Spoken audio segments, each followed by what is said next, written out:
works for all of us. Now we got to work together as a team to ensure that the person is getting what they want and everything they need, and is staying calm. Very important too. I always think of the example. If I'm working direct care all weekend, over a holiday weekend, that's 3 days that I got a structured time. And a lot of our folks, they kind of learn to sit a lot. And when they're home, watch TV. There's a lot of downtime. And when they're on in their day programs and stuff, and at school, you would hope that they'd be out and about and doing things. A lot of our folks, they have what's called a sensory bucket, and we all do. And your sensory bucket has to stay full. And once it's full, you're at an even keel. You ever talk to people, if they're a runner, they have to run during the day or some part of the week. They got to get so many miles in, and that keeps them at an even keel. You can tell when they haven't run. People do that working out too. They got to work out. They got to get through this. They got to get through that. I even hear now people, they got to get through their emails or their texts. They have to check Facebook or social media. They have to get through this. That fills their sensory bucket up, and then they can go about the rest of their day at an even keel. Our folks kind of the same way. And what we tend to do is give them little bits of sensory at a time.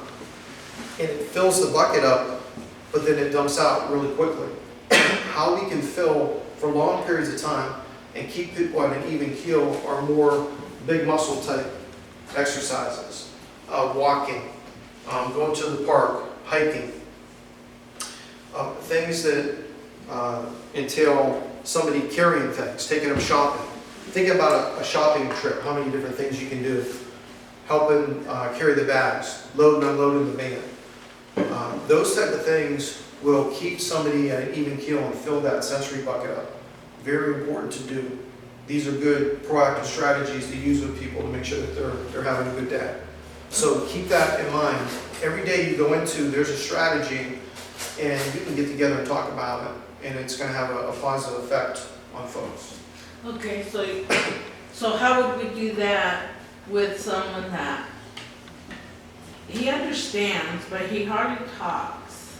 You get what I'm saying? Mm-hmm. So how would we do that? Like, get him to find out what he likes or what he wants to do, or like I even try to get him dressed to go outside, just to be on the porch, but he doesn't. How do we get him to do things that he might like? Because he's got his set of toys and everything, but he chooses not to play with them too long. So how do we get him to be more engaged in it and doing things so we can keep him from hurting himself, destroying the house, smearing boo-boo all over? How do we do that? How can we help him to do that? You get what I'm saying? That's a good question. If he can't express it, you don't Yes. really know what his likes are. yes. I always lean on, especially somebody who has recently moved from their family, lean on the family for ideas about little things that the person likes, because you're now disconnected a little bit from family. So he can't tell you and verbalize. Ask family, they may give you some ideas, even if it's a couple ideas of things the person likes. What if he doesn't have family?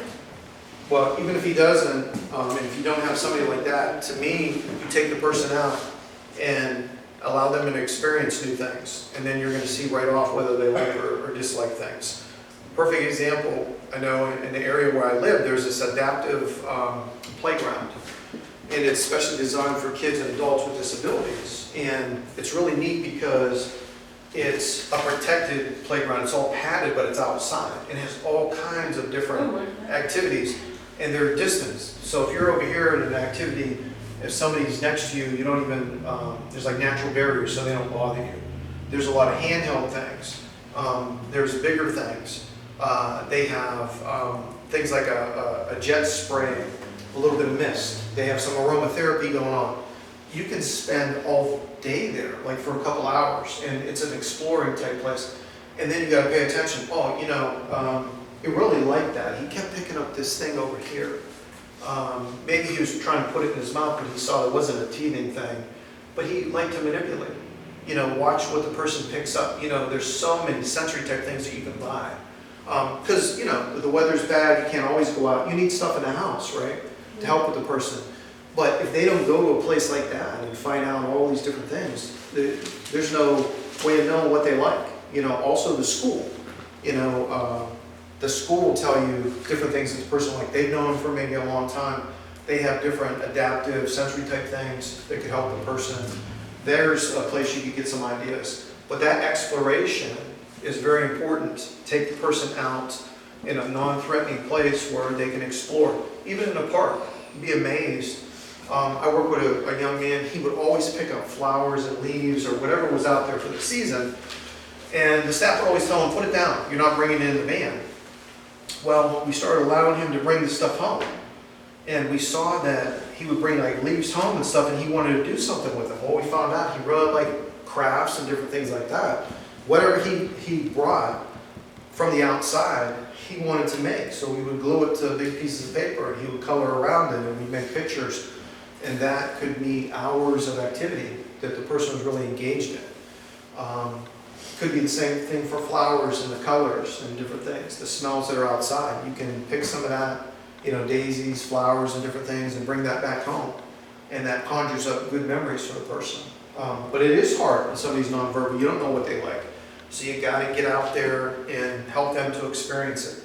Take them to different places. But if we don't have that opportunity right now to do that for them, what should we do then? If we don't have that option to do it right now?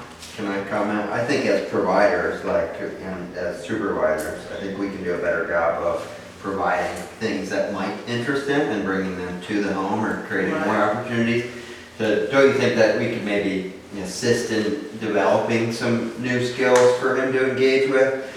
I just think that even like a walk program, you know, because I've tried to get him to go outside to walk, but he gets to the door, he gets to the door and he kind of looks and hesitates and then starts rocking. We brought a puppy over the other day, and it was one of the only times I've seen this child engage so much with something. Giggling, touching, laughing, so it really did, there was a spark there, so it made me think that, maybe there's some things that we can introduce him to. Like your animal, well, whatever it may be. It's a step, The one thing I think that's now and say, hey, look at the birds, or something to get his mind occupied, because him being at home when he's not at school or whatever, it gets to him, I think, because there's nothing for him to do. Even though we try to do good by him, like offer him juice, a snack, even his toys or something, and we put it on his favorite. It's just, I guess it's the concept of him being bored. Well, I think traditionally throughout his life, he's never had many opportunities. Yeah. It's been pretty limited to music. Like his mother's go-to is music, so he leans on that pretty heavily. And then he was introduced to television and movies, and then to sweets and food. So those are kind of the things that really we try to get him to calm down with. I think some of the things too, and I know that James is somewhat familiar with the situation too, but looking at, to me that trauma as well, knowing the setting that he came from of not having any of that stimulation. Granted, they have it at school, and he did get to remain in the same school from his home previous to coming to us now.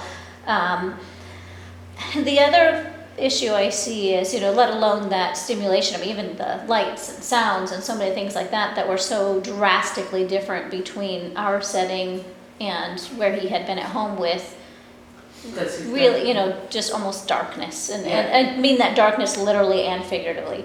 But also looking at the inconsistency of his engagement. So Jacob, for example, he's taken him to the barn a handful of times. We have a family farm. He's taken him there and had no interaction. It was very, very hard to get him to engage with the animals at the farm at all. We took him to the Halloween parade. And he was engaged for quite some time with the parade and the lights and the activity, but then I don't know what changed, but maybe anxiety. The crowd got a little bigger, and then he he started calling for the things that he typically wants, the music. Comfort, yeah. I'm assuming that, Yeah, but and just to kind of almost regress back to those coping strategies that he's developed for himself. mhm. You know, that he's got that where he knows that when he would get upset at home, his mother would give him the music and, you know, whether it's appropriate or inappropriate and that type of thing, but that was something that was kind of a stable go-to for a coping strategy for him that he still relies on, which is okay. You know, I think that that's fine, but I also think that, you know, we haven't really seen a consistency with that engagement. So like Gladys mentioned, the toys or things like that, it's really hard to get him to interact, you know, with you, to do anything on a regular basis. There's been some good days, and Oh, you know, yeah. sometimes that you can really get, you know, some positive moments, but the